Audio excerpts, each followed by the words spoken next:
तृणमूल के केंद्रीय महासचिव अभिषेक बैनर्जी का सीधा सवाल। जब आरजीकर की घटना के लिए सीएम ममता और विनीत गोयल का इस्तीफा मांगा जा रहा था, तो पहलगाम की घटना पर पीएम मोदी और अमित शाह का इस्तीफा क्यों नहीं मांगा जा रहा है?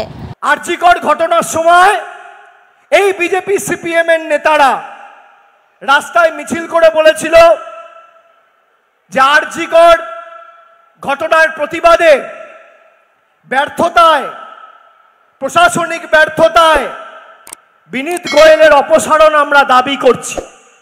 তাহলে আরজিকরের ব্যর্থতার কারণে কলকাতার নগরপাল বিনীত গোয়েলের অপসারণ যারা দাবি করে সেই মহান আত্মারা কেন আজকে পহেলগামে কেন্দ্র সরকারের ব্যর্থতার কারণে অমিত শাহ এবং আইবি ডিরেক্টর তপন ডেকার আপনারা ইস্তফা দাবি করছেন না? সে প্রশ্ন তো আমাদের মনে উঠছে।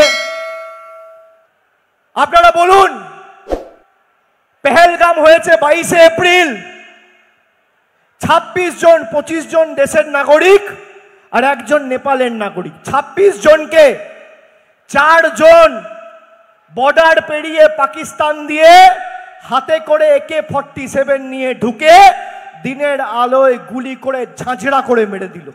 दिन भर की ताज़ा तरीन खबरों और ब्रेकिंग न्यूज़ के लिए बने रहिए स्पष्टता न्यूज़ के साथ। ज़्यादा से ज़्यादा खबरों के लिए बेल बटन दबाकर लाइक, शेयर और सब्सक्राइब करें स्पष्टता न्यूज़।